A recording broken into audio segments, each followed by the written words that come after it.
بحب الصحب والآل من القلب. ابن قیم رحمه الله از شیخ خودش و استاد خودش شیخ الاسلام ابن تیمیه رحمه الله نقل میکنه، میگه گهگاهی ما میرفتیم به استاد و شیخمون سر میزدیم تو زندان. ببینید بحث ابتلا و آزمایش که گفته میشه تو زندان بود.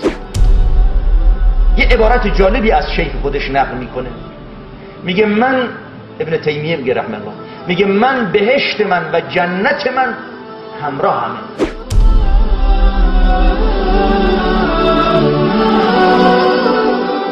هر کجا برم بهشتم همراه هم هست. اگر من رو زندان بکنن، منو به کنج خلوت انداختن که با خدای خودم مناجات میکنم.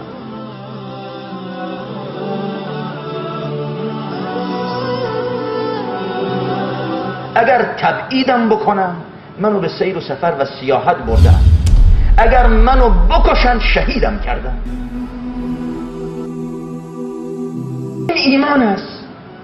کسی که ایمان نداره نمیتونه همچه تفسیری از دنیا بکند، ممکن نیست. بهشتم همراه هم هست، ایمان به خدا، امید به رحمت پروردگار، اینکه سختی ها و خوشی ها و ناخوشی ها و گرفتاری ها و بیماری ها و تمام مسائل اینا چیزی نیست. انسان بتونه از پس این ابتلا بر بیاد، خلاص همون تموم شد. بهشتم با من است، راضیم به رضایت پروردگار جل شأنه. لذا بهشت مؤمن در رنگ زیبا نیست، بهشت مؤمن در پول و مال و ثروت و جاه و مقام و شهرت و قدرت و اینا نیست. بهشت مؤمن در ایمانشه، در یاد خدا، در عبادت، در بندگی با الله بودن است.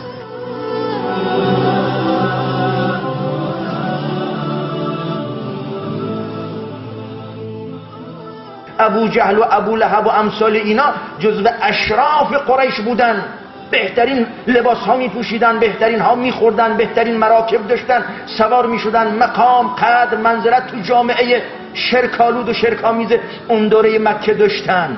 اما بلال حبشی سیاه چهره بود، عمار، یاسر، سمیه، فقیر، مستضعف، شکنجه می دیدن. زیر شکنجه سمیه و یاسر به شهادت رسیدن. اما چه شد سرانجام و معال و سرانجام مشخص می شود که مثبت کجاست و منفی کجاست، خیر کجاست و شر کجاست. نام نیک از که موند و ناببد برا کی؟